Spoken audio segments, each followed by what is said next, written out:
कि जे सिख दे नुकता निगाह तो कहना होए तो मनमोहन सिंह ने प्राइम मिनिस्टर बन के कोई सिख कौम का तो कुछ नहीं सवारिया। अदरवाइज ये उस दौर दे विच फाइनैंस मिनिस्टर बनता है 1992 दे विच 91-92 जिस पीरीयड 92 तो लैके 1994 तक 50,000 तो ज़्यादा सिख नौजवान पंजाब च मारे जाते हैं और वो बीबी जी जड़े सानू एडमायर भी करते हैं तो चलो दुनिया तो जा चुके हैं। उन्होंने आउट ऑफ क्यूरोसिटी पूछा कि जी हुण मनमोहन सिंह जी प्रधानमंत्री बने ने इवें उन्होंने कहा रिस्पैक्ट नाल ते इहदे तो तुहानू की लगता है कि भी कोई सिखां दा भला होएगा?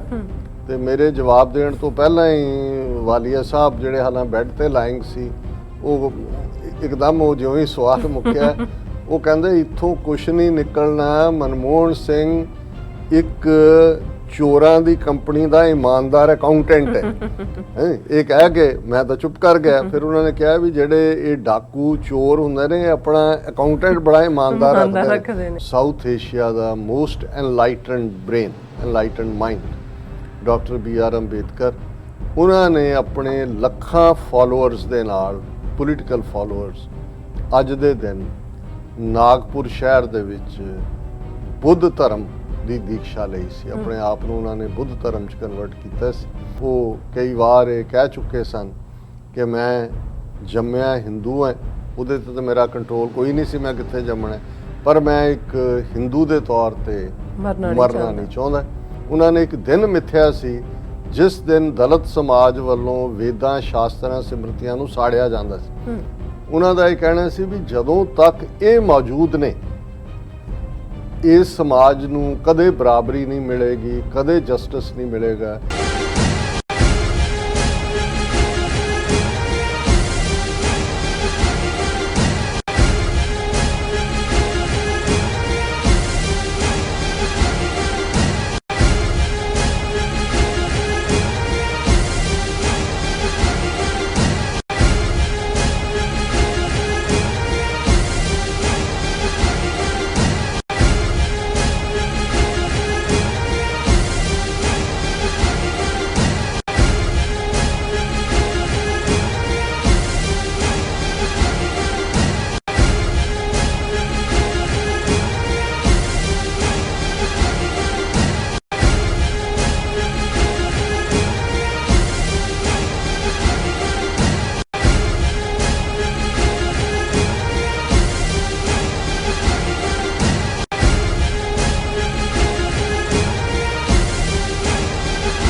ਇਹ ਵੀ ਦੱਸ ਦੀ ਕਿ ਤੁਸੀਂ TV84 ਦੀ ਐਪ ਨੂੰ ਐਂਡਰੋਇਡ ਐਂਡ ਐਪ ਸਟੋਰ ਤੇ ਡਾਊਨਲੋਡ ਕਰਕੇ ਜੋ TV84 ਦੀ ਲਾਈਵ ਸਟ੍ਰੀਮ ਹੈ ਉਸ ਨੂੰ ਤੁਸੀਂ 24 ਆਵਰਸ ਦੇਖ ਸਕਦੇ ਹੋ। ਵੀਅਰਸ ਹੁਣ ਅਸੀਂ ਆਪਣੇ ਪ੍ਰੋਗਰਾਮ ਦੀ ਸ਼ੁਰੂਆਤ ਕਰਨ ਜਾ ਰਹੇ ਹਾਂ। ਪ੍ਰੋਗਰਾਮ ਦੇ ਸ਼ੁਰੂ ਵਿੱਚ ਆਪਾਂ ਤੁਹਾਨੂੰ ਦੱਸ ਦਈਏ ਕਿ ਅੱਜ ਦੇ ਪ੍ਰੋਗਰਾਮ ਸੱਚੋ ਸੱਚ ਨੂੰ ਸਪਾਂਸਰ ਕੀਤਾ ਗਿਆ ਹੈ ਟੋਰਾਂਟੋ ਤੋਂ ਸਰਦਾਰ ਲਾਭ ਸਿੰਘ ਜੀ ਹੋਰਾਂ ਵੱਲੋਂ। ਸੋ ਇਹਨਾਂ ਨੇ ਸੁਨੇਹਾ ਦਿੱਤਾ ਹੈ ਕਿ ਆਜ਼ਾਦ ਸਿੱਖ ਮੀਡੀਆ ਦੀ ਹੋਂਦ ਅਤੇ ਚੰਗੀ ਜਿਹੜੀ ਕਾਰਗੁਜ਼ਾਰੀ ਸਿੱਖ ਕੌਮ ਲਈ ਲੋੜੀਂਦੀ ਹੈ। ਸੋ ਇਸ ਕਾਰਜ ਨੂੰ ਨਿਭਾਉਣ ਲਈ TV84 ਦੀ ਟੀਮ ਦੇ ਧੰਨਵਾਦੀ ਹਾਂ। ਸੋ TV84 ਵਰਗੀਆਂ ਮੀਡੀਆ ਸੰਸਥਾਵਾਂ ਤੇ ਹੀ ਸਾਡੀ ਉਮੀਦ ਟਿਕੀ ਹੈ। ਸੋ ਇਹਨਾਂ ਤੋਂ ਬਿਨਾਂ ਕੋਈ ਮੀਡੀਆ ਦੇ ਪ੍ਰੋਪੇਗੈਂਡੇ ਨੂੰ ਠੱਲਿਆ ਨਹੀਂ ਜਾ ਸਕਦਾ। ਸਾਡਾ ਸਾਰਿਆਂ ਦਾ ਫਰਜ਼ ਬਣਦਾ ਹੈ ਕਿ ਅਸੀਂ ਕੌਮੀ ਕਾਰਜਾਂ ਲਈ ਆਪਣਾ ਦਸਵੰਧ ਕੱਢੀਏ ਅਤੇ ਲਗਾਤਾਰਤਾ ਨਾਲ TV84 ਦੀ ਮਦਦ ਕਰੀਏ। ਸੋ ਅੱਜ ਦੀ ਸਪਾਂਸਰਸ਼ਿਪ ਲਈ ਅਸੀਂ ਸਰਦਾਰ ਲਾਭ ਸਿੰਘ ਜੀ ਹੋਰਾਂ ਦਾ ਤਹਿ ਦਿਲ ਤੋਂ ਧੰਨਵਾਦ ਕਰਦੇ ਹਾਂ। ਤੁਹਾਨੂੰ ਵੀ ਅਪੀਲ ਤੇ ਬੇਨਤੀ ਕਰਦੇ ਹਾਂ ਕਿ ਤੁਸੀਂ ਵੀ TV84 ਦੀ ਵੱਧ ਤੋਂ ਵੱਧ ਤੁਸੀਂ ਵੀ ਪ੍ਰੋਗਰਾਮ ਸੱਚੋ ਸੱਚ ਨੂੰ ਵੱਧ ਤੋਂ ਵੱਧ ਸਪਾਂਸਰ ਕਰੋ। ਸਪਾਂਸਰਸ਼ਿਪ ਲਈ ਤੁਸੀਂ ਸਾਨੂੰ ਕਾਲ ਕਰ ਸਕਦੇ ਸਾਡੇ ਫੋਨ ਨੰਬਰ ਤੇ 5166191984। ਤੁਸੀਂ ਸਾਨੂੰ ਸੇਮ ਨੰਬਰ ਤੇ WhatsApp ਕਰ ਸਕਦੇ ਹੋ। ਤੁਸੀਂ ਸਾਨੂੰ ਈਮੇਲ ਵੀ ਕਰ ਸਕਦੇ ਹੋ info@tv84.tv ਤੇ। ਸੋ ਪ੍ਰੋਗਰਾਮ ਦੇ ਸ਼ੁਰੂ ਵਿੱਚ ਜਿਹੜਾ ਸਾਡਾ ਪਹਿਲਾ ਸੈਗਮੈਂਟ ਹੈ ਉਸ ਵਿੱਚ ਆਪਾਂ ਗੱਲਬਾਤ ਕਰਨ ਜਾ ਰਹੇ ਹਾਂ ਕਿ ਅੱਜ ਦੇ ਦਿਨ 14 ਅਕਤੂਬਰ 1956 ਨੂੰ ਦਲਿਤ ਲੀਡਰ ਡਾਕਟਰ BR ਅੰਬੇਦਕਰ ਨੇ ਆਪਣੇ ਲੱਖਾਂ ਫਾਲੋਅਰਸ ਨਾਲ ਨਾਗਪੁਰ ਸ਼ਹਿਰ ਵਿੱਚ ਹਿੰਦੂ ਧਰਮ ਨੂੰ ਛੱਡ ਕੇ ਬੁੱਧ ਧਰਮ ਗ੍ਰਹਿਣ ਕੀਤਾ ਸੀ। ਸੋ ਡਾਕਟਰ ਅੰਬੇਦਕਰ ਨੇ ਐਲਾਨ ਕੀਤਾ ਹੋਇਆ ਸੀ ਕਿ ਭਾਵੇਂ ਮੈਂ ਇੱਕ ਹਿੰਦੂ ਦੇ ਤੌਰ ਤੇ ਜੰਮਿਆ ਹਾਂ ਪਰ ਮੈਂ ਇੱਕ ਹਿੰਦੂ ਵਜੋਂ ਮਰਨਾ ਨਹੀਂ ਚਾਹੁੰਦਾ। ਸੋ ਬ੍ਰਾਹਮਣਵਾਦ ਦੇ ਖਿਲਾਫ ਖੜੀ ਹੋਈ ਇਹ ਦਲਿਤ ਲਹਿਰ ਅੱਜ ਕਿੱਥੇ ਖੜੀ ਹੈ ਔਰ ਇਸ ਦਾ ਭਵਿੱਖ ਕੀ ਹੈ। ਸੋ ਇਸ ਬਾਰੇ ਆਪਾਂ ਗੱਲਬਾਤ ਕਰਨ ਜਾ ਰਹੇ ਹਾਂ। ਸੋ ਅਸੀਂ ਚਾਹਾਂਗੇ ਕਿ ਤੁਸੀਂ ਸਟਾਰਟਿੰਗ ਤੋਂ ਲੈ ਕੇ ਐਂਡ ਤੱਕ ਸਾਨੂੰ ਇਸੇ ਤਰ੍ਹਾਂ ਬਣੇ ਰਹਿਣਾ ਦੇਖਣ ਸੁਣ ਲਈ ਤੁਹਾਡਾ ਸਭ ਦਾ ਬਹੁਤ ਬਹੁਤ ਸ਼ੁਕਰੀਆ ਜੀ। ਡਾਕਟਰ ਸਾਹਿਬ ਕੀ ਕਹਿਣਾ ਚਾਹੋਗੇ? ਦੇਖੋ, ਸਭ ਤੋਂ ਪਹਿਲਾਂ ਅੱਜ ਦੇ ਪ੍ਰੋਗਰਾਮ ਨੂੰ ਸਪਾਂਸਰ ਕਰਨ ਲਈ ਅਸੀਂ ਸਰਦਾਰ ਲਾਭ ਸਿੰਘ ਜੀ ਜਿਹੜੇ ਟੋਰਾਂਟੋ ਬੇਸਡ ਨੇ ਔਰ ਇਸ ਕੋਰ ਗਰੁੱਪ ਦਾ ਹਿੱਸਾ ਨੇ ਜਿਨ੍ਹਾਂ ਨੇ ਪਿਛਲੇ ਦਿਨਾਂ 'ਚ TV 84 ਲਈ ਫੰਡ ਰੇਜ਼ਿੰਗ ਕੀਤੀ ਔਰ ਜਿਵੇਂ ਤੁਸੀਂ ਦੱਸਿਆ ਕਿ ਜਿਹੜੇ ਵੀ ਵੀਰ ਭੈਣਾਂ ਕੌਮ ਨੂੰ ਸਮਰਪਿਤ ਨੇ ਉਹ ਇਹ ਸਮਝਦੇ ਨੇ ਕਿ ਅੱਜ ਦੇ ਦੌਰ ਦੇ ਵਿੱਚ ਮੀਡੀਆ ਦੀ ਕੀ ਅਹਿਮੀਅਤ ਹੈ। ਔਰ ਇਹੀ ਨਹੀਂ, ਅੱਜ ਇੱਕ ਵੀਰ ਨੇ ਸਾਡੀ YouTube ਦੇ ਇੱਕ ਵੀਡੀਓ ਦੇ ਥੱਲੇ ਕਮੈਂਟ ਲਿਖਿਆ ਸੀ ਕਿ ਜੀ ਤੁਹਾਡੇ ਪ੍ਰੋਗਰਾਮ ਦੇ ਬਹੁਤ ਸਾਰੇ ਹਿੱਸਿਆਂ ਨੂੰ ਲੈ ਕੇ ਬਹੁਤ ਸਾਰੀਆਂ ਅੱਗੋਂ YouTube ਤੇ ਪ੍ਰੋਗਰਾਮ ਕਰਦੇ ਨੇ and they are making lot of money. ਮੈਨੂੰ ਲੱਗਦਾ ਵੀ ਪਤਾ ਨਹੀਂ ਲੋਟ ਆਫ ਮਨੀ ਤਾਂ ਕਿੰਨੀ ਕੋਈ ਬਣਾਉਂਦਾ, ਲੇਕਿਨ ਇਹਦੇ 'ਚ ਕੋਈ ਸ਼ੱਕ ਨਹੀਂ ਕਿ ਆਈਡੀਆਜ਼ ਟਰੈਵਲ ਕਰਦੇ ਨੇ। ਔਰ ਖ਼ਾਸ ਤੌਰ ਤੇ ਜਦੋਂ ਅਸੀਂ ਸਾਊਥ ਏਸ਼ੀਅਨ ਕੰਟੈਕਸਟ ਦੇਖਦੇ ਹਾਂ, ਇੰਡੀਅਨ ਕੰਟੈਕਸਟ ਬੇਸ਼ੱਕ ਪੇਜ ਦੇ ਉੱਤੇ ਪਾਬੰਦੀ ਹੈ, ਉਹ ਭਾਵੇਂ ਸਬਸਕ੍ਰਾਈਬ ਕਰਨਾ ਚਾਹੇ ਕੋਈ YouTube ਤੇ ਜਾਂ Facebook ਦੇ ਉੱਤੇ, ਲੇਕਿਨ ਇਹਦੇ ਬਾਵਜੂਦ ਤੌਰ ਤਰੀਕੇ ਨੇ ਇਹ ਮੈਸੇਜ ਲੋਕਾਂ ਤੱਕ ਪਹੁੰਚ ਜਾਂਦਾ ਹੈ। ਔਰ ਮੈਨੂੰ ਖੁਸ਼ੀ ਹੁੰਦੀ ਹੈ ਕਈ ਵਾਰ ਕੁਝ ਇਸ ਕਿਸਮ ਦੇ ਪ੍ਰੋਗਰਾਮਾਂ ਨੂੰ ਦੇਖ ਕੇ ਜਿਹਦੇ 'ਚ ਬਿਲਕੁਲ ਉਸ ਥਾਟ ਨੂੰ ਜਿਹਨੂੰ ਅਸੀਂ ਪ੍ਰੀਵੀਅਸ ਈਵਨਿੰਗ ਡਿਸਕਸ ਕੀਤਾ ਹੁੰਦਾ, ਜਿਵੇਂ ਅੱਜ ਅਸੀਂ ਡਿਸਕਸ ਕੀਤਾ ਹੈ ਤੇ ਕੱਲ ਉਸ ਦੇ ਉੱਤੇ ਬਹੁਤ ਸਾਰੇ ਥਾਵਾਂ ਤੇ ਚਰਚਾ ਹੋ ਰਹੀ ਹੁੰਦੀ ਹੈ ਔਰ ਉਹੀ ਨੁਕਤੇ ਚੁੱਕੇ ਹੁੰਦੇ ਨੇ ਜਾਂ ਉਹੀ ਉਦਾਹਰਨਾਂ ਦਿੱਤੀਆਂ ਜਾ ਰਹੀਆਂ ਹੁੰਦੀਆਂ ਨੇ ਜਿਹੜੀਆਂ ਅਸੀਂ ਇਸ ਪ੍ਰੋਗਰਾਮ ਦੇ ਵਿੱਚ ਦਿੱਤੀਆਂ। ਸੋ ਸਾਨੂੰ ਇਹਦੇ 'ਚ ਕੋਈ ਨਾ ਕਾਪੀਰਾਈਟ ਦਾ ਰੌਲਾ ਸੀ। ਤਾਂ ਪਹਿਲੇ ਦਿਨ ਤੋਂ 30 ਸਾਲ ਪਹਿਲਾਂ ਜਦੋਂ ਵੀ ਅਸੀਂ ਕੁਝ ਲਿਖਿਆ ਜਾਂ ਕਿਹਾ, ਅਸੀਂ ਕਿਹਾ ਭਾਈ ਦਾ ਮਕਸਦ ਹੀ ਲੋਕਾਂ ਤੱਕ ਗੱਲ ਨੂੰ ਪਹੁੰਚਾਉਣਾ। ਸੋ ਜਿਹੜਾ ਵੀ ਜਿੱਥੇ ਬੈਠਾ ਵੀ ਜਿਸ ਅੰਦਾਜ਼ ਦੇ ਵਿੱਚ ਵੀ ਇਸ ਨੂੰ ਅੱਗੇ ਤੋਰਦਾ, ਅਸੀਂ ਰਾਦਰ ਉਹਦੇ ਸ਼ੁਕਰਗੁਜ਼ਾਰ ਹਾਂ ਕਿਉਂਕਿ ਅਸੀਂ ਇੱਕ ਸੀਮਤ ਦਾਇਰੇ ਦੇ ਵਿੱਚ ਹੀ ਕੰਮ ਕਰ ਸਕਦੇ ਹਾਂ। ਉਹ ਸੀਮਤ ਦਾਇਰਾ ਬੇਸ਼ੱਕ ਅੱਜ ਸੋਸ਼ਲ ਮੀਡੀਆ ਨੇ ਇਸ ਨੂੰ ਕਾਫੀ ਸੌਖਾ ਕਰ ਦਿੱਤਾ ਹੈ, ਲੇਕਿਨ ਜਦੋਂ ਮੈਂ 30 ਸਾਲ ਪਹਿਲਾਂ ਦੀ ਗੱਲ ਕਰਦਾ ਉਦੋਂ ਤਾਂ ਬਹੁਤ ਸੀਮਤ ਸੀ। ਔਰ ਉਦੋਂ ਸਾਡੇ ਵੀਰਾਂ ਨੇ ਆਡੀਓ ਕੈਸੇਟਸ ਦਾ ਮੀਡੀਆ ਜਿਹੜਾ ਉਸ ਰਾਹੀਂ ਹਜ਼ਾਰਾਂ ਕਾਪੀਆਂ ਕਰਵਾ ਕੇ, ਮੈਨੂੰ ਯਾਦ ਹੈ ਡਾਕਟਰ ਰਣਜੀਤ ਸਿੰਘ ਅਕਸਰ ਇਹ ਕੋਟ ਕਰਦੇ ਹੁੰਦੇ ਨੇ ਕਿ ਕਹਿਣ ਲੱਗੇ ਕਿ ਜੀ ਤੁਹਾਡੀ ਜਿਹੜੀ ਸਪੀਚ ਸੀ ਜਿਹਦੇ ਤੁਸੀਂ ਕੁਲਦੀਪ ਨਈਅਰ ਨੂੰ ਚੈਲੰਜ ਕੀਤਾ 1996 ਦੇ ਵਿੱਚ ਇਸ ਸ਼ਿਕਾਗੋ, ਕਿ ਉਹਨੂੰ ਅਸੀਂ ਬਹੁਤ ਸਾਰੀਆਂ ਉਹਦੀਆਂ ਕਾਪੀਆਂ ਕਰਕੇ 200-300 ਇੱਥੇ ਜਿੱਥੇ ਕਿ ਟੈਕਸੀਆਂ ਵਾਲੇ ਆਪਣੇ ਵੀਰ ਚਾਹ ਜਾਂ ਦੂਜਾ ਖਾਣਾ ਵਗੈਰਾ ਖਾਣ ਆਉਂਦੇ ਨੇ ਵੀ ਉੱਥੇ ਮੈਂ ਰੱਖ ਦਿੱਤੀਆਂ। ਤਾਂ ਕਹਿੰਦੇ ਵੀ ਮੈਂ 3-4 ਘੰਟੇ ਬਾਅਦ ਉੱਥੋਂ ਦੀ ਗੁਜ਼ਰਿਆ ਤੇ ਮੈਂ ਦੇਖਿਆ ਵੀ ਉਵੇਂ ਹੀ ਪਈਆਂ ਨੇ। ਤੇ ਮੈਂ ਉਹਨਾਂ ਨੂੰ ਪੁੱਛਿਆ ਨਾ, ਅਗਲੇ ਦਿਨ ਕਹਿੰਦੇ ਮੈਂ ਗੁਜ਼ਰਿਆ ਤੇ ਉੱਥੇ ਹੀ ਪਈਆਂ ਨੇ। ਕਹਿੰਦੇ ਮੈਂ ਉਹਨੂੰ ਪੁੱਛਿਆ ਕਿ ਵੀ ਇਹ ਲੈ ਕੇ ਨਹੀਂ ਗਿਆ? ਨਹੀਂ ਜੀ, ਕਹਿੰਦੇ ਇਹ ਤਾਂ ਕਿੰਨੀ ਵਾਰੀ ਕਿੰਨੇ ਹੀ ਲੈ ਗਏ, ਅੱਗੋਂ ਕਈ ਆਪ ਹੀ ਕਾਪੀਆਂ ਕਰਵਾ ਕੇ ਛੱਡ ਜਾਂਦੇ ਨੇ। ਸੋ ਇਵੇਂ ਹੀ ਈਵਨ ਪੰਜਾਬ ਦੇ ਹਵਾਲੇ ਨਾਲ ਜਦੋਂ ਬਹੁਤ ਸਾਰੀਆਂ ਚਿੱਠੀਆਂ ਮੈਨੂੰ ਪੰਜਾਬ ਤੋਂ ਮਿਲੀਆਂ ਜਿਨ੍ਹਾਂ 'ਚ ਵੱਡੇ ਵੱਡੇ ਸਕਾਲਰਾਂ ਦੀਆਂ ਚਿੱਠੀਆਂ ਸੀ, ਤੇ ਫਿਰ ਇਸ ਗੱਲ ਦੀ ਸਮਝ ਆਈ ਕਿ ਵੀ ਜਦੋਂ ਕਿਸੇ ਇਸ਼ੂ ਬਾਰੇ ਜਾਣਨ ਦੀ ਭੁੱਖ ਹੁੰਦੀ ਹੈ, ਕਿਉਰਿਓਸਿਟੀ ਹੁੰਦੀ ਹੈ, ਤੇ ਆਈਡੀਆ ਇੱਕ ਵਾਰੀ ਤੁਸੀਂ ਥਰੋ ਕਰ ਦਿਓ ਤੇ ਆਈਡੀਆ ਆਪਣੇ ਆਪ ਟਰੈਵਲ ਕਰਨ ਲੱਗ ਜਾਂਦਾ, ਉਹ ਆਪਣੇ ਆਪ ਘੁੰਮ ਜਾਂਦਾ। ਔਰ ਹੁਣ ਤਾਂ ਸੋਸ਼ਲ ਮੀਡੀਆ ਰਾਹੀਂ ਜਿਹੜਾ ਇਹ ਕਾਫੀ ਸੌਖਾ ਹੋ ਗਿਆ। ਹਾਲਾਂ ਜਿਵੇਂ ਮੈਂ ਅਕਸਰ ਕਹਿੰਦਾ ਵੀ ਇਹ ਸੋਸ਼ਲ ਮੀਡੀਆ ਦੋ ਧਾਰੀ ਤਲਵਾਰ ਹੈ, ਮਿਸ ਇਨਫੋਰਮੇਸ਼ਨ ਵੀ ਹੁੰਦੀ ਹੈ।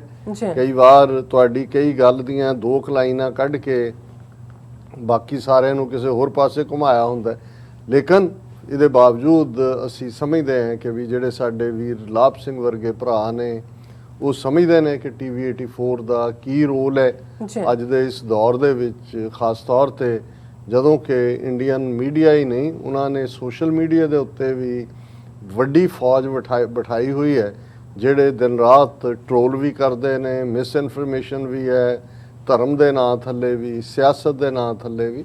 ਸੋ ਇਹ ਸਾਰਾ ਪਾਰਟ ਚੱਲਦਾ ਹੈ। ਸੋ ਅਸੀਂ ਉਹਨਾਂ ਦਾ ਸ਼ੁਕਰੀਆ ਅਦਾ ਕਰਦੇ ਹਾਂ।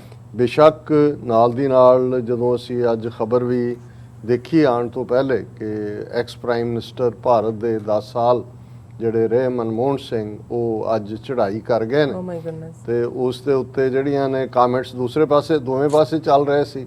ਜਿਹੜੇ ਸਾਡੇ ਬਿਲਕੁਲ ਮੁਖਰ ਤੌਰ ਤੇ ਗੱਲ ਕਰਨ ਵਾਲੇ ਵੀਰ ਨੇ ਉਹਨਾਂ ਨੇ ਮਨਮੋਹਨ ਸਿੰਘ ਦਾ ਟਰੈਕ ਰੈਕਡ ਵੀ ਕੱਢਿਆ ਕਿ ਭਾਈ ਉਹਨਾਂ ਨੇ ਕਿਵੇਂ ਸੋਨੀਆ ਗਾਂਧੀ ਦੇ ਪੀਰੀਅਡ 'ਚ ਜਿਹੜੀ ਅੱਜ ਕਿਸਾਨ ਲਹਿਰ ਹੈ ਉਹਦੇ ਨਾਲ ਰਿਲੇਟਡ ਜਿਹੜੇ ਪਹਿਲੇ ਕਾਨੂੰਨਾਂ ਦਾ ਲਿਆਂਦੇ ਜਾਣਾ ਹੈ ਜਾਂ ਅਮੀਰਾਂ ਨੂੰ ਲਿਆਉਣਾ ਹੈ ਜਾਂ 1994 ਚ ਵਿਆਨਾ ਦੇ ਵਿੱਚ ਜਿਹੜਾ ਉਹਨਾਂ ਨੇ ਇੱਕ ਨੁਮਾਇੰਦੇ ਦੇ ਤੌਰ ਤੇ ਆ ਕੇ ਸਰਕਾਰ ਵੱਲੋਂ ਇਹ ਕਿਹਾ ਸੀ ਕਿ ਸਿੱਖਾਂ ਨਾਲ ਕੋਈ ਧੱਕਾ ਨਹੀਂ ਹੋ ਰਿਹਾ। ਪਰ ਹਾਲਾਂ ਸਾਨੂੰ ਤਾਂ ਚੰਗੀ ਤਰ੍ਹਾਂ ਯਾਦ ਹੈ ਕਿ ਜਦੋਂ ਸੋਨੀਆ ਗਾਂਧੀ ਨੇ ਨੋਮੀਨੇਟ ਕੀਤਾ ਮਨਮੋਹਨ ਸਿੰਘ ਨੂੰ ਉਦੋਂ ਵੀ ਅਸੀਂ ਇਹ ਕਿਹਾ ਸੀ ਕਿ ਭਾਈ ਠੀਕ ਹੈ ਇਹਨਾਂ ਨੂੰ ਇਹ ਜਿਹੜਾ ਸਾਰਾ ਨੈਟਵਰਕ ਹੈ ਇੰਟਰਨੈਸ਼ਨਲ ਭਾਵੇਂ ਉਹ ਵਰਲਡ ਬੈਂਕ ਹੈ ਜਾਂ IMF ਹੈ ਉਹਨਾਂ ਨੂੰ ਵੀ ਚਾਹੀਦਾ ਸੀ ਕਿ ਭਾਰਤ ਦੇ ਵਿੱਚ ਉਹਨਾਂ ਦਾ ਜਿਹੜਾ ਇੱਕ ਜਕੜ ਹੈ ਜਿਹੜਾ ਇੰਸਪੈਕਟਰ ਰਾਜ ਜਿਹਨੂੰ ਕਹਿੰਦੇ ਸੀ ਹੈਜੀਮੋਨਿਕ ਰੂਲ ਉਹ ਟੁੱਟੇ। ਇਹਨਾਂ ਦੇ ਲਈ ਮਲਟੀਨੈਸ਼ਨਲਸ ਲਈ ਦਰਵਾਜ਼ੇ ਖੁੱਲ੍ਹਣ ਤੇ already Manmohan Singh world bank 'ਚ ਕੰਮ ਕਰ ਚੁੱਕੇ ਸੀ ਇੱਥੇ ਵਾਸ਼ਿੰਗਟਨ। ਸੋ ਇੰਡੀਆ ਵੀ ਇੰਨਾ ਕਰਜ਼ਾਈ ਹੋ ਚੁੱਕਾ ਸੀ, ਬ੍ਰਾਜ਼ੀਲ ਔਰ ਮੈਕਸੀਕੋ ਤੋਂ ਬਾਅਦ ਵਰਸਟ ਡੈਟਰ ਸੀ। ਸੋ ਉਹਨਾਂ ਨੂੰ ਵੀ ਕੋਈ ਚਾਹੀਦਾ ਸੀ ਔਰ ਜਿਹਨੂੰ ਫਾਈਨੈਂਸ਼ੀਅਲ ਰਿਫਾਰਮ ਕਿਹਾ ਜਾਂਦਾ ਹੈ। ਨਰਸਿਮਹਾ ਰਾਓ ਜਿਹਨੇ ਹੋਮ ਮਿਨਿਸਟਰ ਹੁੰਦਿਆਂ ਨਵੰਬਰ 84 ਚ ਹਜ਼ਾਰਾਂ ਸਿੱਖਾਂ ਦੀ ਨਸਲਕੁਸ਼ੀ ਰਾਜੀਵ ਗਾਂਧੀ ਦੇ ਕਹਿਣ ਤੇ ਕੀਤੀ ਸੀ, ਉਹਨੇ ਹੀ as a finance minister Manmohan Singh ਨੂੰ ਲਿਆਂਦਾ ਔਰ ਜਿਹਨੂੰ ਫਾਈਨੈਂਸ਼ੀਅਲ ਰਿਫਾਰਮ ਕਿਹਾ ਗਿਆ ਔਰ ਜਿਹਨੇ ਭਾਰਤ ਦੀ ਇਕਨੋਮੀ ਨੂੰ ਫਿਰ ਇੱਕ ਉਹ ਹੈਜੀਮੋਨਿਕ ਗਲਬੇ ਵਾਲੀ ਸੈਂਟਰਲ ਇਕਨੋਮੀ ਤੋਂ ਕੱਢ ਕੇ ਮਲਟੀਨੈਸ਼ਨਲ ਇਕਨੋਮੀ ਬਣਾਇਆ ਜਿਹੜਾ ਪੈਟਰਨ ਅੱਜ ਉਸੇ ਤਰ੍ਹਾਂ ਚੱਲ ਰਿਹਾ ਹੈ। ਅੱਜ ਮੋਦੀ ਜਾਂ ਅਮਿਤ ਸ਼ਾਹ ਨੂੰ ਬਾਹਰਲਿਆਂ ਦੇ ਨਾਲੋਂ ਉਹ ਆਪਣੇ ਹੀ ਅੰਬਾਨੀ ਅਡਾਨੀ ਪਤੰਜਲੀ ਨੂੰ ਸਭ ਕੁਝ ਹਵਾਲੇ ਕਰ ਰਹੇ ਨੇ। ਸੋ ਇਹ ਤਾਂ ਹਿਸਟਰੀ ਜੱਜ ਕਰਦੀ ਹੁੰਦੀ ਹੈ ਕੌਣ ਕੀ ਹੈ। ਹਾਲਾਂ ਇਹਦੇ 'ਚ ਵੀ ਕੋਈ ਦੋ ਰਾਵਾਂ ਨਹੀਂ ਨੇ ਕਿ ਜੇ ਸਿੱਖ ਦੇ ਨੁਕਤਾ ਨਿਗਾਹ ਤੋਂ ਕਹਿਣਾ ਹੋਏ ਤੇ ਮਨਮੋਹਨ ਸਿੰਘ ਨੇ ਪ੍ਰਾਈਮ ਮਿਨਿਸਟਰ ਬਣ ਕੇ ਕੋਈ ਸਿੱਖ ਕੌਮ ਦਾ ਤਾਂ ਕੁਝ ਨਹੀਂ ਸਵਾਰਿਆ। ਅਦਰਵਾਈਜ਼ ਇਹ ਉਸ ਦੌਰ ਦੇ ਵਿੱਚ ਫਾਈਨੈਂਸ ਮਿਨਿਸਟਰ ਬਣਦਾ ਹੈ 1992 ਦੇ ਵਿੱਚ 91-92 ਚ ਜਿਸ ਪੀਰੀਅਡ 'ਚ 92 ਤੋਂ ਲੈ ਕੇ 1994 ਤੱਕ 50,000 ਤੋਂ ਜ਼ਿਆਦਾ ਸਿੱਖ ਨੌਜਵਾਨ ਪੰਜਾਬ 'ਚ ਮਾਰੇ ਜਾਂਦੇ ਨੇ। ਔਰ ਜਦੋਂ ਮਨਮੋਹਨ ਸਿੰਘ ਪ੍ਰਾਈਮ ਮਿਨਿਸਟਰ ਵੀ ਬਣਦਾ ਹੈ ਉਸ 10 ਸਾਲ ਦੇ ਪੀਰੀਅਡ 'ਚ ਵੀ ਅਸੀਂ ਐਸੀ ਕੋਈ ਨਹੀਂ ਇੱਕ ਹੋਪ ਕੀਤੀ ਜਾਂਦੀ ਸੀ ਕਿ ਸਿੱਖ ਪਰਸਨਲ ਲਾਅ ਬਣਾਉਣ ਵੱਲ ਕੋਈ ਪੇਸ਼ਕਦਮੀ ਹੋਏਗੀ।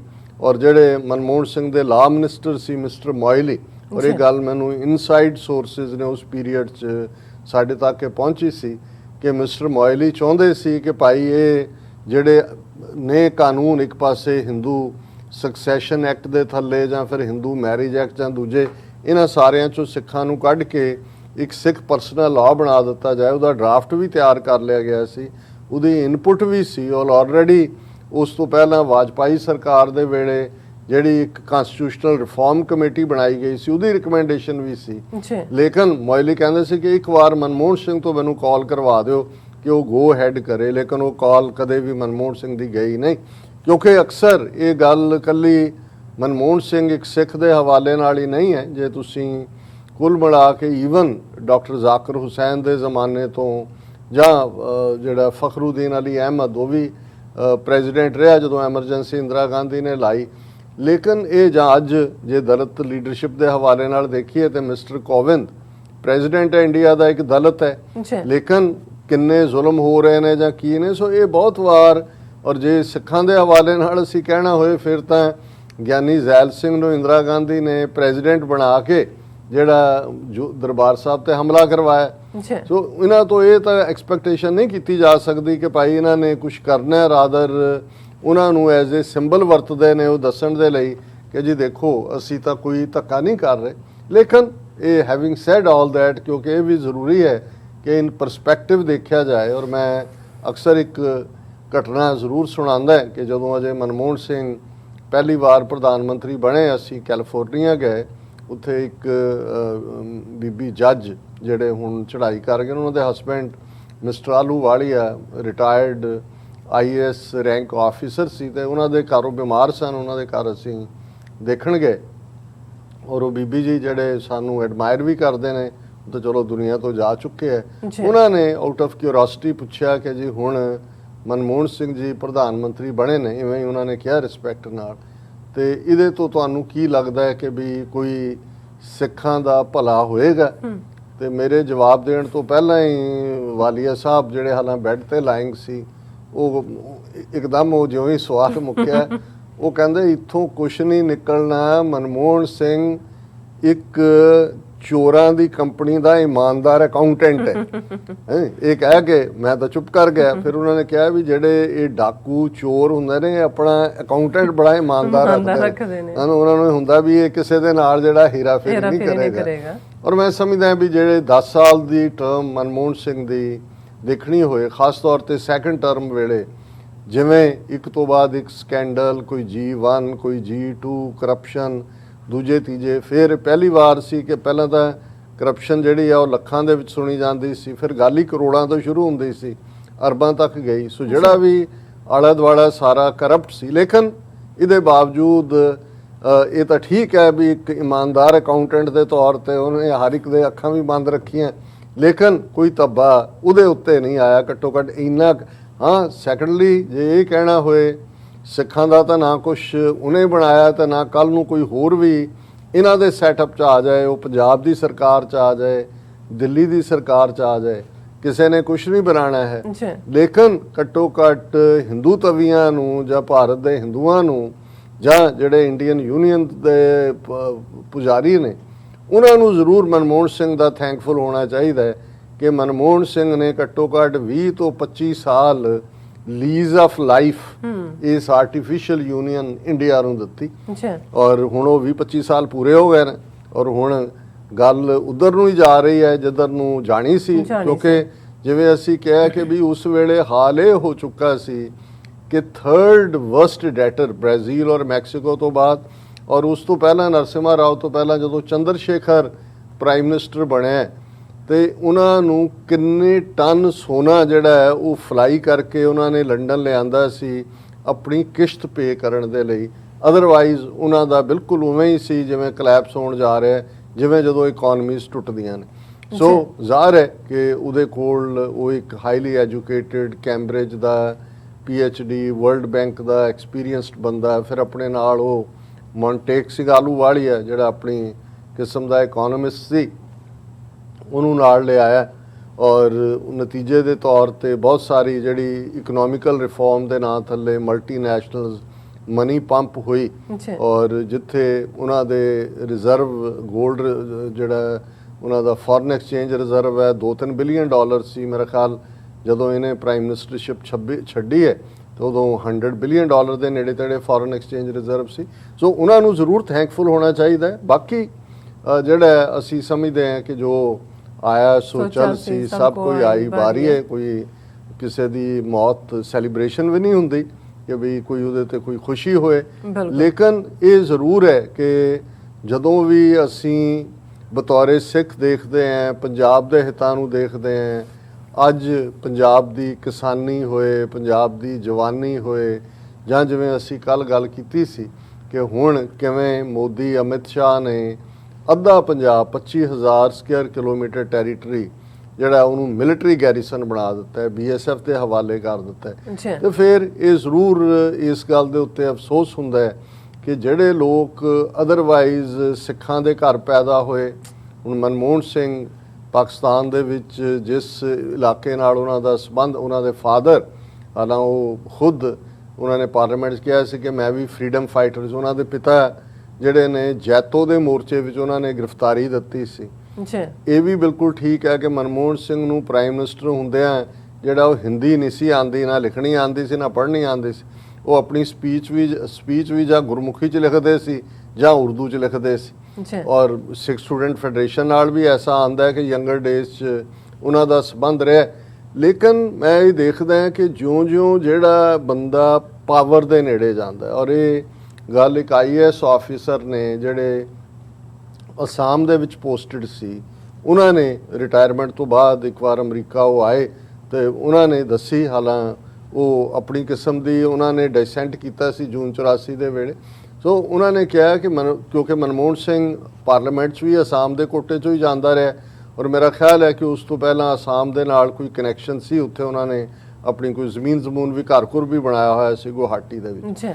ਤੇ ਉਹ ਕਹਿਣ ਲੱਗੇ ਵੀ ਮੇਰੀ ਪੋਸਟਿੰਗ ਸੀ ਉੱਥੇ ਤੇ ਆਏ ਤੇ ਜੂਨ 84 ਵਾਪਰ ਕੇ ਹਟਿਆ ਸੀ, ਅਜੇ 2-3 ਮਹੀਨੇ ਇੰਦਰਾ ਗਾਂਧੀ ਦੇ ਮਾਰੇ ਜਾਣ ਤੋਂ ਪਹਿਲਾਂ ਔਰ ਜੂਨ 84 ਤੋਂ ਬਾਅਦ ਦੀ ਗੱਲ ਹੈ।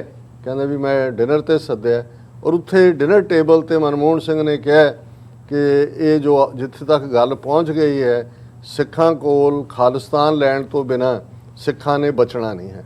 ਹੁਣ ਮੈਂ ਜਦੋਂ ਉਹਨਾਂ ਸਾਰਿਆਂ ਨੂੰ ਦੇਖਦਾ ਹਾਂ, ਇੱਕ ਪਾਸੇ ਫੈਡਰੇਸ਼ਨ ਦੇ ਨਾਲ ਜੁੜਨਾ ਜਾਂ ਪਿਓ ਦਾ ਜੈਤੋ ਦੇ ਮੋਰਚੇ 'ਚ ਗ੍ਰਿਫਤਾਰੀ, ਜਾਂ ਜੇ ਮਨਮੋਹਨ ਸਿੰਘ ਦੀ ਕਿਉਂਕਿ ਜਿਨ੍ਹਾਂ ਨੇ ਕਹੀ ਉਹਨਾਂ ਦਾ ਕੋਈ ਵੈਸਟਡ ਇੰਟਰਸਟ ਨਹੀਂ ਸੀ ਵੀ ਉਹਨਾਂ ਨੇ ਕੋਈ ਗੱਲ ਕਹਿਣੀ ਸੀ, ਲੇਕਿਨ ਜੇ ਇਸ ਸਭ ਬੈਕਗਰਾਉਂਡ ਵਾਲੇ 'ਚ ਜਾਂ ਉਹਨਾਂ ਦੀ ਵਾਈਫ ਬਾਰੇ ਗੁਰਸ਼ਰਨ ਕੌਰ ਕਿ ਜੀ ਉਹਨਾਂ ਨੇ ਹਮੇਸ਼ਾ ਗੁਟਕਾ ਉਹਨਾਂ ਦੇ ਹੱਥ 'ਚ ਹੁੰਦਾ ਹੈ, ਪਾਠ ਕਰਦੇ ਨੇ ਇੱਧਰ ਉੱਧਰ, ਲੇਕਿਨ ਜੇ ਇਸ ਸਭ ਦੇ ਬਾਵਜੂਦ ਇਨ ਦਾ ਐਂਡ ਜੇ ਅਸੀਂ ਇਸ ਸਵਾਲ ਦੇ ਉੱਤੇ ਆ ਕੇ ਖਲੋਈਏ ਕਿ ਵੀ ਕੌਮ ਦਾ ਕੀ ਸਵਾਰ ਹੈ, ਬਿਲਕੁਲ ਪੰਜਾਬ ਦਾ ਕੀ ਸਵਾਰ ਹੈ, ਅੱਛਾ, ਤੇ ਫਿਰ ਆਏਗਾ ਜ਼ੀਰੋ। ਕਿਉਂਕਿ ਇਹ ਇੱਕ ਪ੍ਰੋਬਲਮ ਹੈ ਵੱਡੇ, ਜਦੋਂ ਅਸੀਂ ਸੋ ਕਾਲਡ ਸੈਕੂਲਰ ਸੁਸਾਇਟੀਜ਼ ਦੀ ਗੱਲ ਕਰਦੇ ਹਾਂ ਕਿ ਬਹੁਤਾ ਜ਼ੋਰ ਇਸ ਗੱਲ ਤੇ ਹੀ ਲੱਗਾ ਹੁੰਦਾ ਉਹਨਾਂ ਦਾ, ਉਹ ਮੈਜੋਰਿਟੀ ਕਮਿਊਨਿਟੀ ਨੂੰ ਸਾਬਤ ਕਰਨਾ ਚਾਹੁੰਦੇ ਨੇ ਵੀ ਅਸੀਂ ਕਮਿਊਨਲ ਨਹੀਂ ਹੈ, ਅਸੀਂ ਫਿਰਕੂ ਨਹੀਂ ਹੈ, ਸਾਡਾ ਕੋਈ ਜਿਹੜਾ ਅਸੀਂ, ਔਰ ਉਹਦੇ ਲਈ ਉਹ ਕੰਮ ਵੀ ਨਹੀਂ ਕਰਦੇ ਜਿਹੜਾ ਕਿ ਕੋਈ ਗੈਰ ਸਿੱਖ ਕਈ ਵਾਰ ਸ਼ਾਇਦ ਜਿਹਦੀ ਕੋਈ ਹਮਦਰਦੀ ਹੋਏ ਜਾਂ ਉਹਨੂੰ ਲੱਗੇ ਕਿ ਵੀ ਨਹੀਂ ਇਹ ਧੱਕਾ ਨਹੀਂ ਇਹਨਾਂ ਨਾਲ ਹੋਣਾ ਚਾਹੀਦਾ। ਇਹੀ ਹਾਲ ਸਵਰਨ ਸਿੰਘ ਦਾ ਸੀ, ਸੈਂਟਰ ਦੇ ਵਿੱਚ ਹਰ ਮਿਨਿਸਟਰੀ ਉਹਦੇ ਕੋਲ ਰਹੀ ਨਹਿਰੂ ਦੇ ਜ਼ਮਾਨੇ ਤੋਂ ਲੈ ਕੇ। ਇਹੀ ਹਾਲ ਗੁਰਦਿਆਲ ਸਿੰਘ ਢਿੱਲੋਂ ਦਾ ਸੀ, ਸਪੀਕਰ ਵੀ ਬਣਿਆ, ਹੋਰ ਵੀ ਹੁਕਮ ਸਿੰਘ ਵੀ, ਤੁਸੀਂ ਕਿੰਨੇ ਨਾਂ ਇਸ ਪੀਰੀਅਡ ਦੇ ਵਿੱਚ ਲੈ ਸਕਦੇ ਹੋ। ਤੇ ਜੇ ਬਾਦਲਾਂ ਦਾ ਇਹ ਤਾਂ ਵੈਸੇ ਹੀ ਕਾਂਗਰਸ ਦੇ ਲੇਬਲ ਥੱਲੇ ਆਏ, ਤੁਸੀਂ ਅਕਾਲੀਆਂ ਦਾ ਹਾਲ ਦੇਖ ਲਓ। ਸੁਰਜੀਤ ਸਿੰਘ ਬਰਨਾਲਾ ਦਿੱਲੀ ਦੇ ਵਿੱਚ ਮਿਨਿਸਟਰ ਹੈ, ਪ੍ਰਕਾਸ਼ ਸਿੰਘ ਬਾਦਲ ਦਿੱਲੀ 'ਚ ਪੰਜਾਬ ਦਾ 5 ਵਾਰ ਚੀਫ ਮਿਨਿਸਟਰ ਬਣਦਾ।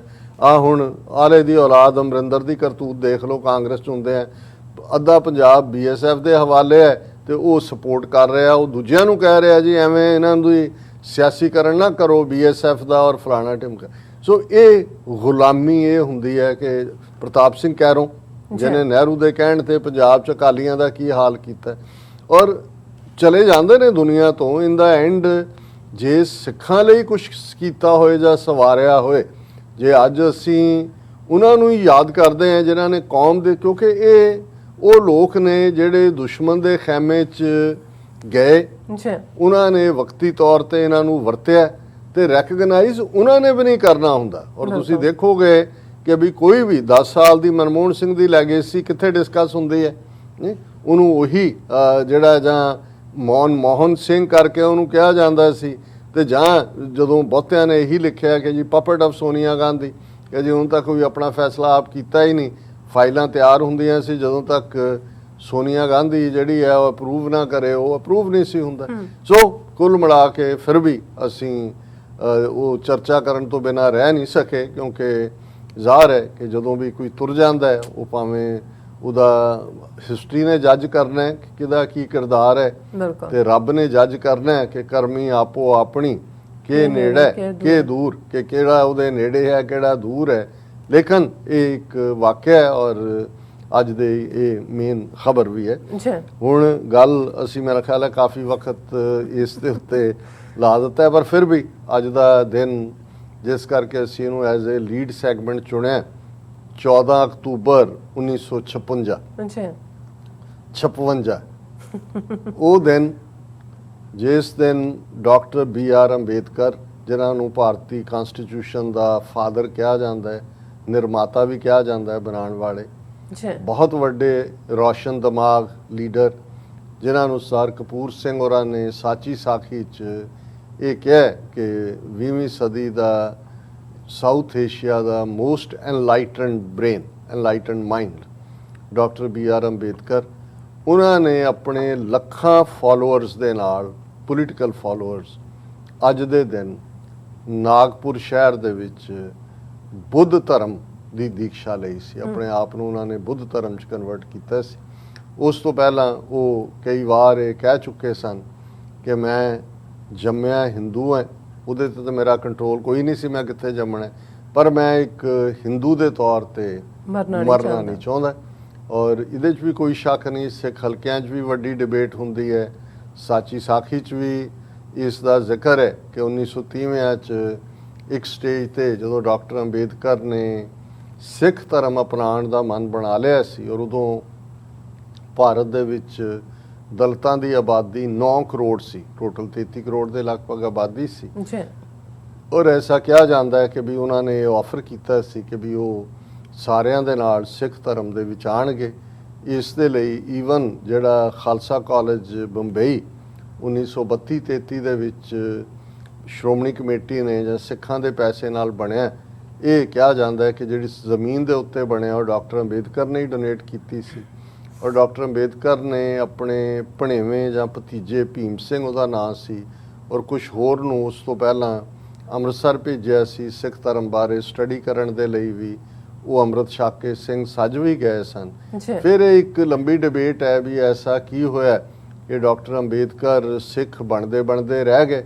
ਉਹਦੇ ਥੱਲੇ ਕਿਉਂਕਿ ਸਾਡੀ TV 84 ਦੀ ਟੀਮ ਨੇ ਸਪੈਸ਼ਲੀ ਦਿੱਲੀ ਜਾ ਕੇ 2 ਜਿਹੜੇ ਖਾਸ ਸਕਾਲਰ ਨੇ ਡਾਕਟਰ ਅੰਬੇਦਕਰ ਦੇ ਉੱਤੇ ਵੀ ਔਰ ਇੱਕ ਸਕਾਲਰ ਜਿਹੜੇ ਬੁੱਧਿਸਟ ਸਕਾਲਰ ਨੇ ਔਰ ਉੱਥੇ ਇੱਕ ਅੱਛੀ ਇੰਸਟੀਚਿਊਟ ਦੇ ਵਿੱਚ ਉਹਨਾਂ ਦੀ ਥਾਂ ਹੈ, ਉਹਨਾਂ ਦੇ ਨਾਲ ਉਹਨਾਂ ਨੇ ਇੰਟਰਵਿਊ ਵੀ ਕੀਤਾ। ਓਵਰਆਲ ਇਸ ਦਿਨ ਦੀ ਅਹਿਮੀਅਤ ਨੂੰ ਵੀ ਦੇਖਦੇ ਹਾਂ ਔਰ ਭਾਰਤ ਦੇ ਵਿੱਚ ਅੱਜ ਦਲਿਤ ਚੈਲੰਜਸ ਕੀ ਨੇ ਔਰ ਉਹ ਅੱਜ ਕਿਉਂਕਿ 14 ਅਕਤੂਬਰ ਹੈ ਉਹ ਅਪਲੋਡ ਵੀ ਹੋਇਆ ਸੀ। ਰਿਕਮੈਂਡ ਵੀ ਕਰਾਂਗੇ ਕਿ ਸਾਡੇ ਵਿਊਅਰ ਉਹਨੂੰ YouTube ਤੇ Facebook ਤੇ ਜ਼ਰੂਰ ਦੇਖਣ। ਸੋ ਉਹਦੇ ਜਿਹੜੇ ਨੁਕਤੇ ਉਹਨਾਂ ਨੇ ਉਠਾਏ ਨੇ ਉਹਨਾਂ ਨੂੰ ਮੈਂ ਰਿਪੀਟ ਨਹੀਂ ਕਰਨਾ ਚਾਹੁੰਦਾ, ਪਰ ਇਹਦੇ 'ਚ ਕੋਈ ਦੋ ਰਾਵਾਂ ਨਹੀਂ ਨੇ ਕਿ ਡਾਕਟਰ ਅੰਬੇਦਕਰ ਜਿਵੇਂ ਉਹਨਾਂ ਨੇ ਬ੍ਰਾਹਮਣ ਮਾਈਂਡ ਨੂੰ ਸਮਝਿਆ, ਇਹ ਵੀ ਸ਼ਾਇਦ ਛੋਟੀ ਸਟੇਟਮੈਂਟ ਹੈ ਮੇਰੀ, ਕਿਉਂਕਿ ਉਹਨਾਂ ਦਾ ਆਪਣਾ ਸੰਬੰਧ ਮਹਾਰ ਜਾਤੀ ਨਾਲ ਸੀ। ਜਨਮ ਉਹਨਾਂ ਦਾ ਭਾਵੇਂ ਮੱਧ ਪ੍ਰਦੇਸ਼ 'ਚ ਹੋਇਆ, ਉਹਨਾਂ ਦੀ ਕਰਮ ਭੂਮੀ ਮਹਾਰਾਸ਼ਟਰ ਸੀ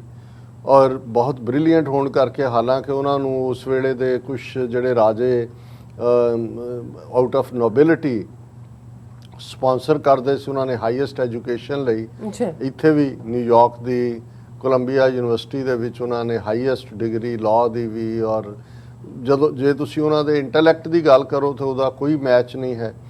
ਲੇਕਿਨ ਉਹਨਾਂ ਨੇ ਜਿਸ ਬਾਰੀਕੀ ਦੇ ਨਾਲ ਭਾਰਤੀ ਸਮਾਜ ਨੂੰ ਦੇਖਿਆ, ਬ੍ਰਾਹਮਣਵਾਦ ਦੀ ਨਸ-ਨਸ ਤੋਂ ਵਾਕਿਫ ਸਨ ਔਰ ਬ੍ਰਾਹਮਣਵਾਦ ਦਾ ਆਧਾਰ ਕਿਵੇਂ ਬ੍ਰਾਹਮਣਾਂ ਦੇ ਬਣਾਏ ਹੋਏ ਧਰਮ ਗ੍ਰੰਥ, ਵੇਦ, ਸ਼ਾਸਤਰ, ਸਿਮਰਤੀਆਂ, ਪੁਰਾਣ ਨੇ ਔਰ ਉਹਨਾਂ ਨੇ ਈਵਨ ਉਹਨਾਂ ਜ਼ਮਾਨਿਆਂ 'ਚ, ਅੱਜ ਤਾਂ ਤੁਸੀਂ ਭਾਰਤ 'ਚ ਗੱਲ ਕਰੋ ਤੇ ਸੈਡੀਸ਼ਨ ਦੇ ਥੱਲੇ ਔਰ ਦੂਜੇ ਤੁਹਾਨੂੰ ਬੁੱਕ ਕਰ ਲੈਣਗੇ, ਅਜੇ ਵੀ ਸ਼ਾਇਦ ਕੁਝ ਅੰਬੇਦਕਰਾਈਟ ਨੂੰ ਕਰਦੇ ਹੋਣ।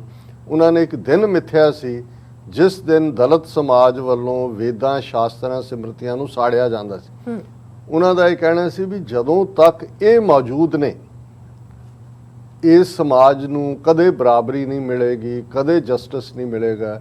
ਔਰ ਡਾਕਟਰ ਅੰਬੇਦਕਰ ਜਿਸ ਦੌਰ 'ਚੋਂ ਗੁਜ਼ਰੇ, ਉਹਨਾਂ ਨੇ ਹਰ ਧਰਮ ਦਾ ਵੀ ਬਾਰੀਕੀ ਨਾਲ ਜਿਹੜਾ ਅਧਿਐਨ ਕੀਤਾ ਇੰਟਰਨੈਸ਼ਨਲੀ। ਜੇ ਉਹਨਾਂ ਦੀ ਫਿਲਾਸਫੀ 'ਚੋਂ ਫਰੈਟਰਨਿਟੀ, ਇਕੁਆਲਿਟੀ, ਜਸਟਿਸ, ਇਹ ਸਾਰੇ ਲਫ਼ਜ਼ ਫ੍ਰੈਂਚ ਰੈਵੋਲੂਸ਼ਨ ਦਾ ਵੀ ਉਹਨਾਂ 'ਤੇ ਪ੍ਰਭਾਵ ਸੀ। ਦੁਨੀਆ ਦੇ ਸਾਰੇ ਕਨਸਟੀਟਿਊਸ਼ਨ ਉਹਨਾਂ ਨੇ ਬਾਰੀਕੀ ਦੇ ਨਾਲ ਦੇਖੇ ਔਰ ਉਹ ਇਸ ਨਤੀਜੇ ਦੇ ਉੱਤੇ ਹੀ ਪਹੁੰਚੇ ਸੀ ਕਿ ਜਦੋਂ ਤੱਕ ਬ੍ਰਾਹਮਣਵਾਦ, ਜਿਸ ਬ੍ਰਾਹਮਣਵਾਦ ਦਾ ਆਧਾਰ ਇਹਨਾਂ ਦੀਆਂ ਰਿਲੀਜੀਅਸ ਸਕ੍ਰਿਪਚਰਸ ਨੇ, ਔਰ ਅਸੀਂ ਅਕਸਰ ਇਹ ਗੱਲ ਕਹਿੰਦੇ ਹਾਂ ਜਿਵੇਂ ਸਲੇਵਰੀ ਜਾਂ ਹੋਰ ਬਿਮਾਰੀਆਂ ਵਿੱਚ ਜਿਸ ਸਮਾਜ 'ਚ ਸੈਗਰੀਗੇਸ਼ਨ ਜਾਂ ਅਪਾਰਥਾਈਡ ਰਹੀਆਂ ਨੇ, ਉਹਨਾਂ ਦਾ ਆਧਾਰ ਮਜ਼ਹਬ ਦੇ ਵਿੱਚ ਨਹੀਂ ਸੀ।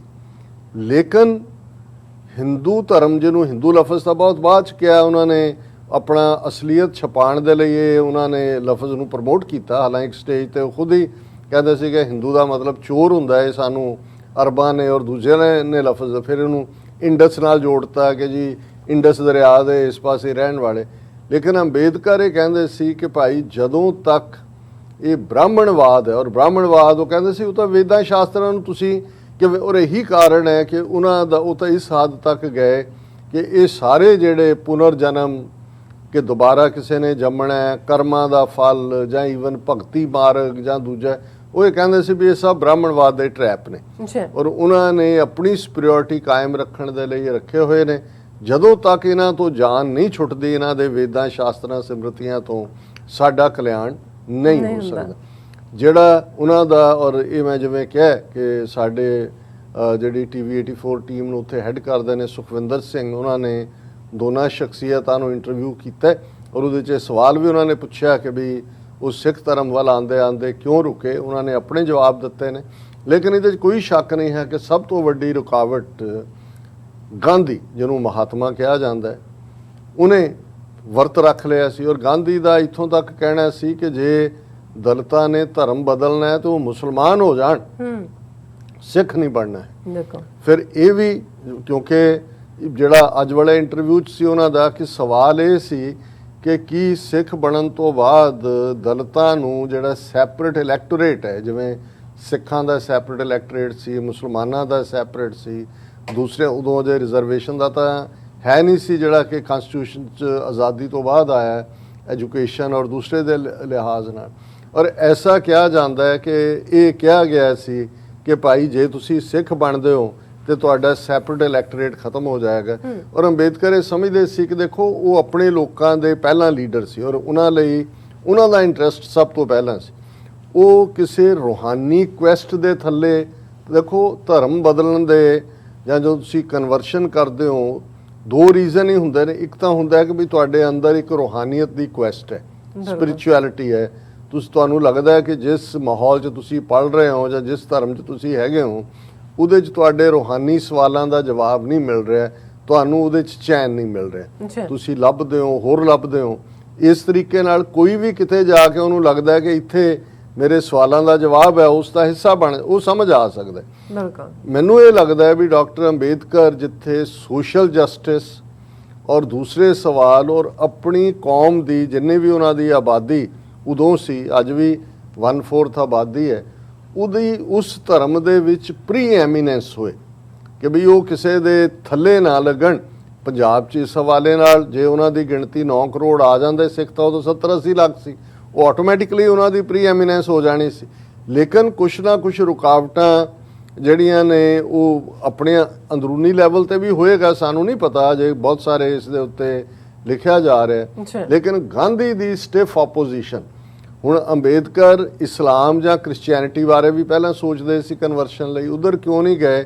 ਉਹਨਾਂ ਨੇ ਕਿਹਾ ਵੀ ਇਹ ਫੋਰਨ ਰਿਲੀਜਨਸ ਨੇ, ਬਾਹਰੋਂ ਆਏ ਨੇ ਔਰ ਇਸ ਲਈ ਇੱਥੋਂ ਵਾਲਿਆਂ ਨੇ ਇਹਨੂੰ ਤਾਂ ਬਿਲਕੁਲ ਐਕਸੈਪਟ ਨਹੀਂ ਕਰਨਾ। ਇਸ ਲਈ ਉਹ ਝੁਕੇ ਨੇਟਿਵ ਰਿਲੀਜਨਸ ਵੱਲ ਕਿ ਜਿਹਦੇ 'ਚ ਸਿੱਖੀਜ਼ਮ, ਬੁੱਧਿਜ਼ਮ, ਜੈਨਿਜ਼ਮ ਸੀ। ਸਿੱਖੀਜ਼ਮ ਦੇ ਹਵਾਲੇ ਨਾਲ ਗਾਂਧੀ ਨੇ ਜਿਹੜੀ ਆ ਉਹ ਸਟਿਫ ਰੈਜ਼ਿਸਟੈਂਸ ਦਿੱਤੀ, ਵਰਤ ਤੇ ਵੀ ਬੈਠ ਗਿਆ। ਫਿਰ ਡਾਕਟਰ ਅੰਬੇਦਕਰ ਦੇ ਨਾਲ ਇੱਕ ਸਮਝੌਤਾ ਜਿਹਨੂੰ ਪੂਨਾ ਪੈਕਟ ਕਿਹਾ ਜਾਂਦਾ ਹੈ 1932-33 ਦੇ ਵਿੱਚ ਹੋਇਆ। ਸੋ ਇਹ ਇੱਕ ਵੱਖਰੀ ਕਹਾਣੀ ਹੈ। ਲੇਕਿਨ ਇਹਦੇ 'ਚ ਕੋਈ ਦੋ ਰਾਵਾਂ ਨਹੀਂ ਨੇ ਕਿ ਈਵਨ ਬੁੱਧ ਧਰਮ 'ਚ ਕਨਵਰਟ ਹੋਣ ਤੋਂ ਬਾਅਦ ਵੀ ਜਿਹੜਾ ਅੱਜ ਦਾ ਦਿਨ ਹੈ, ਆਲਮੋਸਟ ਇਸ ਨੂੰ 65 ਸਾਲ ਅੱਜ ਹੋ ਗਏ ਨੇ, ਐਗਜ਼ਿਸਟਿੰਗ ਬੁੱਧ ਧਰਮ ਨੂੰ ਅੰਬੇਦਕਰ ਨੇ ਐਕਸੈਪਟ ਨਹੀਂ ਕੀਤਾ ਹੈ। ਹੁਣ ਉਹ ਐਗਜ਼ਿਸਟਿੰਗ ਬੁੱਧ ਧਰਮ ਦੇ ਵਿੱਚ ਜਿਹੜੇ ਉਹਨਾਂ ਦੇ ਅੱਡ-ਅੱਡ ਰੂਪ ਨੇ ਬੁੱਧ ਧਰਮ ਦੇ, ਜਿਹੜੇ ਉਹਨਾਂ ਦੇ ਸਕ੍ਰਿਪਚਰ ਨੇ, ਮਹਾਯਾਨਾ, ਲਘੂਯਾਨਾ, ਹੀਨਾਯਾਨਾ, ਕਿਉਂਕਿ ਉਹਨਾਂ ਦੇ ਵੀ ਜੇ ਤੁਸੀਂ ਦੇਖੋ ਤਿਬਤਨਸ ਦਾ ਬੁੱਧ ਧਰਮ ਅੱਡ ਹੈ ਲਾਮੇ ਦਾ। ਸਾਰੇ ਬੁੱਧ ਤਾਂ ਲਾਮੇ ਨੂੰ ਨਹੀਂ ਮੰਨਦੇ, ਉਹ ਤਿਬਤਨ ਦਾ ਆਪਣਾ ਅਲੱਗ ਹੈ।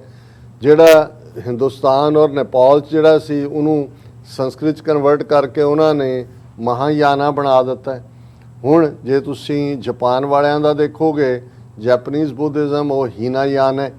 ਸੋ ਇਹਦੇ 'ਚ ਜਿਹੜਾ ਡਾਕਟਰ ਅੰਬੇਦਕਰ ਨੇ ਆਪਣਾ ਬਣਾਇਆ, ਉਹਦੇ 'ਚ ਉਹਨਾਂ ਨੇ 22 ਪ੍ਰਣ, ਇਹਨੂੰ ਜੇ ਮੈਂ ਇਹ ਕਹਾਂ ਕਿ ਜਿਵੇਂ ਇੱਕ ਸਟੇਜ ਤੇ, ਹਾਲਾਂ ਉਹਦੇ ਨਾਲ ਮੁਕਾਬਲਾ ਤਾਂ ਨਹੀਂ ਕੀਤਾ ਜਾ ਸਕਦਾ, ਅਕਬਰ ਨੇ ਆਪਣੇ ਪੀਰੀਅਡ ਦੇ ਵਿੱਚ ਇੱਕ ਦੀਨੇ ਇਲਾਹੀ ਮਜ਼ਹਬ ਬਣਾ ਲਿਆ ਸੀ, ਕੁਛ ਇਸਲਾਮ 'ਚੋਂ ਕੁਛ ਹਿੰਦੂਇਜ਼ਮ 'ਚੋਂ ਮਿਕਸ ਜਿਹਾ ਕਰਕੇ ਉਹਦੇ ਨਾਲ ਹੀ ਮਰ ਗਿਆ ਸੀ। ਕਿਉਂਕਿ ਉਹਦੇ ਇਹ ਮਜ਼ਹਬ ਜਾਂ ਦੂਜਾ ਸਿਰਫ ਇਹ ਠੀਕ ਹੈ ਕਿ ਤੁਸੀਂ ਸੋਸ਼ਲ ਇਕੁਆਲਿਟੀ ਔਰ ਜਸਟਿਸ ਲਈ ਗੱਲ ਕਰਦੇ ਹੋ, ਲੇਕਿਨ ਮਜ਼ਹਬ ਦੇ ਵਿੱਚ ਇੱਕ ਇਨਹੈਰੈਂਟ ਪਾਰਟ ਰੂਹਾਨੀਅਤ ਹੈ। ਔਰ ਜਿਹੜਾ ਬੰਦਾ ਰੂਹਾਨੀ, ਔਰ ਜਦੋਂ ਅਸੀਂ ਇੱਕ ਪਾਸੇ ਰਿਵੀਲਡ ਰਿਲੀਜਨਸ ਦੀ ਗੱਲ ਕਰਦੇ ਹਾਂ, ਜੂਡਿਜ਼ਮ ਹੈ, ਕ੍ਰਿਸਚੀਅਨਿਟੀ ਹੈ, ਇਸਲਾਮ ਹੈ, ਸੈਮੈਟਿਕ ਰਿਲੀਜਨਸ ਨੇ, ਇੱਧਰ ਵੀ ਜੇ ਅਸੀਂ ਬੁੱਧਾ ਦੀ ਗੱਲ ਵੀ ਕਰੀਏ, ਬੇਸ਼ੱਕ ਬੁੱਧਾ ਰੱਬ ਦੇ ਮਾਮਲੇ ਦੇ ਵਿੱਚ ਸਾਇਲੈਂਟ ਹੋ ਜਾਂਦਾ ਹੈ, ਲੇਕਿਨ ਬੁੱਧਾ ਇੱਕ ਉਸ ਡਿਸਿਪਲਿਨ 'ਚੋਂ ਗੁਜ਼ਰਿਆ ਜਿਹਨੂੰ ਤੁਸੀਂ ਪੈਨੈਂਸ ਕਹੋ, ਤਪੱਸਿਆ ਕਹੋ, ਉਹਦੀ ਸਰਚ ਕਹੋ, ਉਸ ਸਾਰੇ 'ਚੋਂ। ਲੇਕਿਨ ਔਰ ਉਹਨਾਂ ਦਾ ਉਹਦੇ 'ਚ ਜੇ ਉਹਨਾਂ ਦਾ ਨਿਰਵਾਣ ਮਾਰਗ ਹੈ, ਉਹਦੇ 'ਚ ਇੱਕ ਰਿਗੋਰਸ ਡਿਸਪਲਿਨ ਹੈ। ਸੋ ਡਾਕਟਰ ਅੰਬੇਦਕਰ ਉਸ ਕਿਸਮ ਦਾ, ਔਰ ਉਹਨਾਂ 'ਚ ਬੁੱਧ ਧਰਮ ਦੇ ਉੱਤੇ ਫਿਰ ਵਾਪਸ ਹਿੰਦੂ ਧਰਮ ਦਾ ਇਨਫਲੂਐਂਸ ਵੀ ਹੋਇਆ, ਬੁੱਤ ਪ੍ਰਸਤੀ ਵੀ ਆਈ, ਬ੍ਰਾਹਮਣਾਂ ਨੇ ਬੁੱਧ ਦਾ ਨੂੰ ਵੀ ਜਿਹੜਾ ਵਿਸ਼ਨੂੰ ਦਾ ਅਵਤਾਰ ਬਣਾ ਦਿੱਤਾ ਹੈ, ਨਾਲ ਦੀ ਨਾਲ ਉਹਦੀ ਮੂਰਤੀ ਵੀ ਰੱਖ ਦਿੱਤੀ।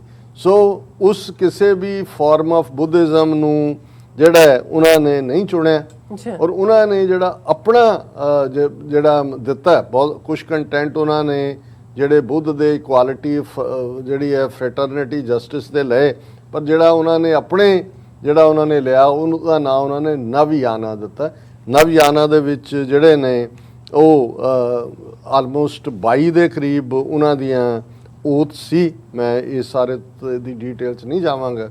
ਔਰ ਜਿਹੜਾ ਨੰਬਰ ਹੈ ਅੰਬੇਦਕਰ ਸਾਹਿਬ ਦੇ ਨਾਲ ਆਲਮੋਸਟ 3 ਤੋਂ 5 ਲੱਖ ਤੱਕ ਦੀ ਫਿਗਰ ਕੋਟ ਹੁੰਦੀ ਹੈ ਕਿ ਲੋਕਾਂ ਨੇ ਬੁੱਧ ਧਰਮ ਜੁਆਇਨ ਕੀਤਾ। ਫਿਰ ਉਹਨਾਂ ਨੇ ਕੀਤਾ ਵੀ ਨਾਗਪੁਰ 'ਚ। ਹਾਲਾਂਕਿ ਮੇਰਾ ਵੀ ਇਹ ਖਿਆਲ ਸੀ ਕਿ ਕਿਉਂਕਿ ਨਾਗਪੁਰ ਹੀ ਉਹ ਥਾਂ ਹੈ ਜਿੱਥੇ RSS ਦਾ ਜਨਮ ਹੋਇਆ, ਹੈੱਡਕੁਆਰਟਰ ਵੀ ਅੱਜ ਵੀ ਅਸੀਂ ਨਾਗਪੁਰ ਵਾਲੇ ਕਹਿੰਦੇ ਕਿ ਸ਼ਾਇਦ ਹਿੰਦੂ ਧਰਮ ਨੂੰ ਜਿਹੜਾ ਇਹ ਦੱਸਣ ਦੇ ਲਈ ਕਿ ਭਾਈ ਅਸੀਂ ਤੁਹਾਡੇ ਬਰਾਬਰ ਜਿਹੜਾ ਉਹ ਝੰਡਾ ਗੱਡਿਆ।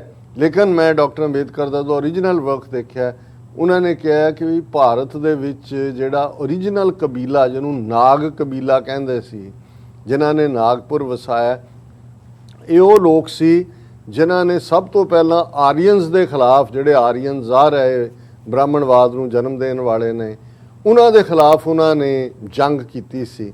ਔਰ ਉਹਨਾਂ ਨੇ ਕਿਹਾ ਵੀ ਆਰੀਅਨਸ ਨੇ ਬੜੀ ਬੇਦਰਦੀ ਨਾਲ ਉਹਨਾਂ ਦੇ ਟ੍ਰਾਈਬ ਨੂੰ ਵੀ ਖਤਮ ਕੀਤਾ ਔਰ ਹੌਲੀ ਹੌਲੀ ਭਾਰਤ 'ਚੋਂ ਜਿਹੜਾ ਉਹ ਬੁੱਧ ਧਰਮ ਦਾ ਖਾਤਮਾ ਕੀਤਾ। ਸੋ ਉਹਨਾਂ ਨੇ ਕਿਹਾ ਵੀ ਇਹ ਨਾਗਪੁਰ ਇਸ ਲਈ ਨਹੀਂ ਕਿ ਵੀ ਇਹ RSS ਤੋਂ ਬਾਅਦ ਜਾ ਕੇ ਬੈਠਾ ਇੱਥੇ, ਕਿ ਵੀ ਇਹ ਸਾਡੇ ਨਾਗ ਕਬੀਲੇ ਜਿਹੜੇ ਸ਼ਾਨ ਦੇ ਨਾਲ ਲੜੇ ਸੀ ਇਹਨਾਂ ਦੀ ਆਰੀਅਨ ਡੋਮੀਨੈਂਸ ਦੇ ਖਿਲਾਫ, ਅਸੀਂ ਇਸ ਨੂੰ ਜਿਹੜਾ ਚੈਲੰਜ ਕਰ ਰਹੇ।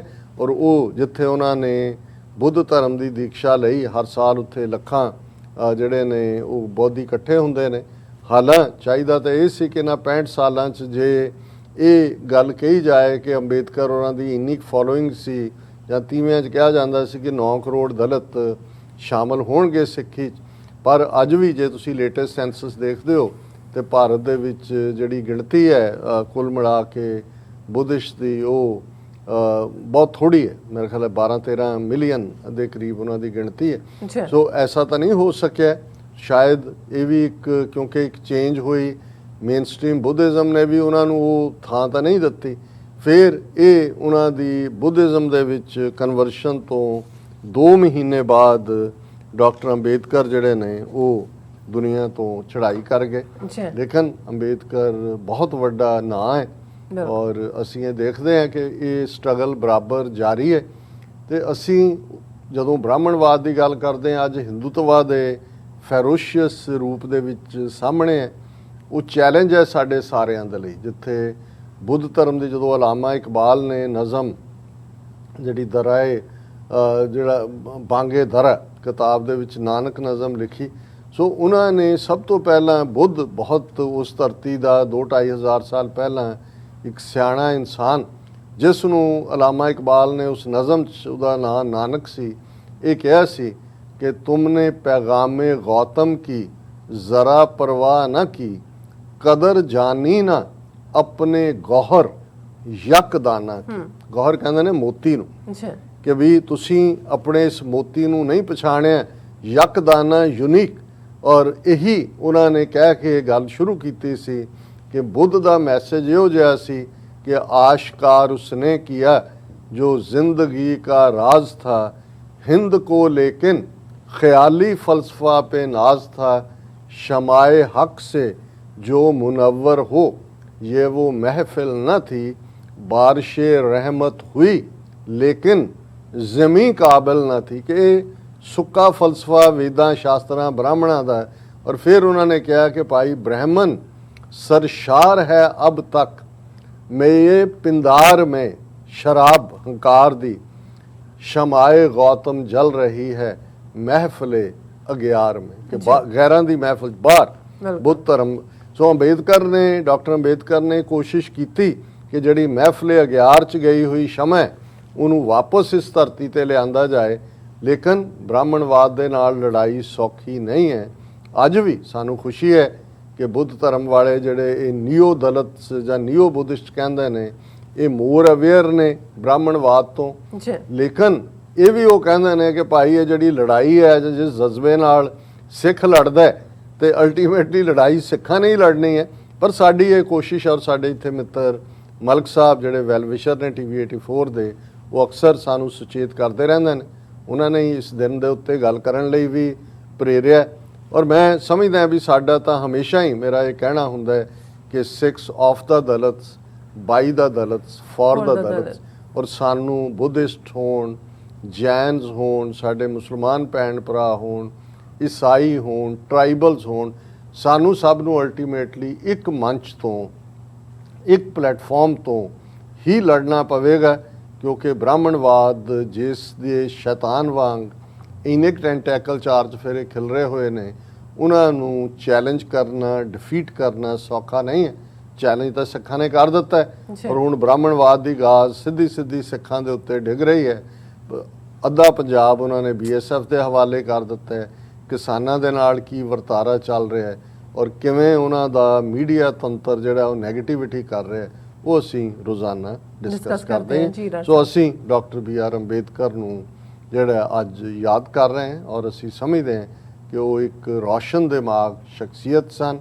ਕਾਸ਼ ਉਹਨਾਂ ਦੀ ਲੈਗੇਸੀ ਨੂੰ, ਉਹਨਾਂ ਦਾ ਭਾਈਚਾਰਾ ਵੀ, ਔਰ ਉਹ ਸਬ ਕੰਟੀਨੈਂਟ ਵਿੱਚ ਜਿਹੜੇ ਲੋਕ ਜਸਟਿਸ, ਇਕੁਆਲਿਟੀ ਔਰ ਲਿਬਰਟੀ ਦੇ ਵਿੱਚ ਯਕੀਨ ਰੱਖਦੇ ਨੇ, ਉਹ ਟੁਗੈਦਰਨੈਸ ਨਾਲ ਇਸ ਬ੍ਰਾਹਮਣਵਾਦ ਦੇ ਦੈਂਤ ਨੂੰ lock stock and barrel destroy ਕਰਕੇ ਇੰਡੀਅਨ ਓਸ਼ਨ ਦੇ ਕੋਸੇ ਪਾਣੀਆਂ ਦੇ ਵਿੱਚ ਰੋੜ ਦੇਣ। ਜੀ ਡਾਕਟਰ ਸਾਹਿਬ, ਤੁਹਾਡਾ ਬਹੁਤ ਬਹੁਤ ਸ਼ੁਕਰੀਆ।